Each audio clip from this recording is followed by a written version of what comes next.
Hey, what's going on YouTube? Lionel here. And today I do have another list for you guys. This is my top 15 fragrances for a rolling 12 months. So just say I'm following, I want to say 12 months. Just say I'm following the NBA, NFL season. So this is my 2012, early 2013. So this is my 2012-2013 season, right? Top 15 fragrances. Now, some of these are niche, some of these are designers. And these are just things that I reach for a whole bunch. I mean, I put really big dents in some of these fragrances. And really, how I came to this conclusion is if I wore these multiple times, within a given month, given my collection, this means that this list, that fragrance is on this list for that reason. And this may change. I mean, when I do my list back in 2000 and at the end of the year, this list may totally change, maybe something totally different. But for now, this is what I have. And anyway, let's get right into it. So, 15, and these are in order. I'm going to reach over here so you may see me coming on and off the camera, but hopefully it doesn't aggravate you too much. Number 15. Number 15 is going to come from the house of Serge Lutens. That is the infamous Chergui. It's number 15. Number 14. Number 14 is going to come from the house of Halston, and it is called Halston Amber Man. I picked this one up middle last year. I bought this from Johnny Cat Holland, good brother. If you ever see him on Facebook, friend him, man. He is a wealth of knowledge when it comes to fragrances. I mean, he's put me on Halston Amber Man. He's put me on Heritage, which Heritage may be in his list next year. He's put me on so many things, but really shout out to Johnny Cat. I know he doesn't watch YouTube videos much, but if you guys see him on Facebook, tell him I said hello, please. Um, that's 14. Number 13, I'm going to go with the house of Kerosene, and it is called Fields of Rubus. You guys know about this one. Quick sidebar. Because Kerosene's a YouTube reviewer, was a YouTube reviewer, and somehow people assume that we had a relationship with him.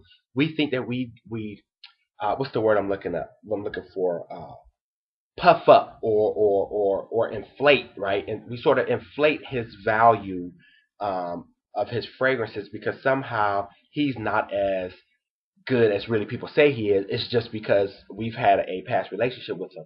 Number one, that's an insult to my intelligence and my integrity. Number two, I don't know Kerosene from Adam. I've never held a conversation with him outside maybe a couple of lines on Facebook, maybe a couple of notes on YouTube. And that was really even early on when he was reviewing. When I got into the reviewing game, I would watch him and just kind of, but we didn't have a lot of similar tastes, especially back then. I think Kerosene had some exotic things that I really wasn't into when I first started about 3 or 4 years ago, maybe 4 years ago now. However, with that said, Kerosene is a great perfume. He has a great nose. He's taken a lot of fragrance risk. I think the brother's a genius to me. Shouts out to Kerosene. He can be a racist for all I care. Man, the dude makes really, really good fragrances. That's it. So, that was number what? 13? 15, 13. Let's go 12. Number 12 is starting to get a little bit dicey, folks. Number 12. Number 12. Okay. Number 12 is getting a little bit dicey. So, but let's reach for. We're going to reach for. Man, this could easily be top 10. I just want to let you guys know. It is Cruel Intentions from the house of Killian. Number 11, right? 15, 14, 13, 12, 11. Number 11 is going to come from the house of Bond, and it is Bleecker Street. This is like my third decant of this thing. I will eventually get a bottle. I was just being lazy buying other stuff. Anyway, needless to say, this will always be in my collection. Number 11. Now, number 10, we're starting to get into it now, aren't we? 10, 9, 8, 7, 6, 5, 4, 3. Where am I at? Oh, yeah, okay. So, okay, number 10. Number 10 is going to come from the house of Killian again, and it is, sorry about that. It is called Rose. Ooh, this is the 100 ml refill bottle. If you can see, I've put a pretty nice sized dent in that one. And I have a nice atomizer over the media stick that. That's number 10. Number 9. Number 9 is Dicey. I'm gonna hold both of these in my hand. It can go back and forth. Number 9 is Pure Havana, which I talked about yesterday. Number 8 is can you see that? Ooh, that's bad lighting. Anyway, it's now Noir de Noir. Shout out to Slurpee for putting me on Noir. I just never really reached for it. He kind of put it out there. I got it, and it was immediate love. Number 9, number 8. Ooh-wee. Okay.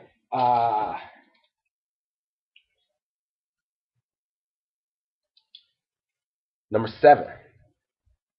Is that number 7? 7, 6, 5, 4, 3, 2, 1. Yeah, okay. Number 7. Number 7 is Tom Ford's Gray Vetiver. And this can easily be top 5. Maybe is top 5. I don't know. I don't know. Number 7. Number 6. Number 6 is going to come from, I got a bunch of these and you can get them off eBay. It's going to come from the House of Tiffany. It's Tiffany for Men. This was a recent discovery that I've ended up loving. Will always have it in my collection as long as I can buy it. It's absolutely gorgeous. Yes, sort of has a early 90s, late 80s vibe to it. The Chanel nose is behind this.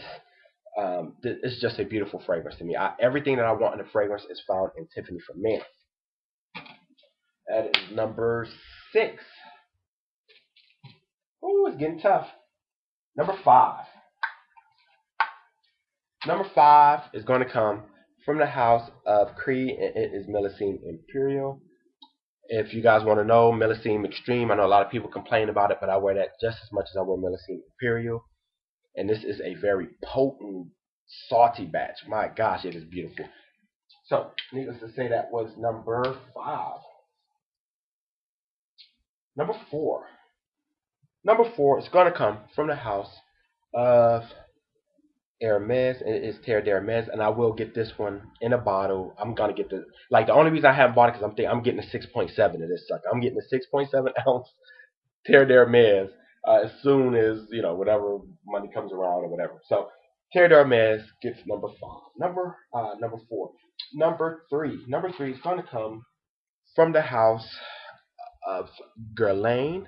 It is line stock de Guerlain pour homme, and this is the extreme version. So you can see I did decant some of this to some people, but I put a pretty big dent in this, and I'm going to find it again and repurchase it if I run out.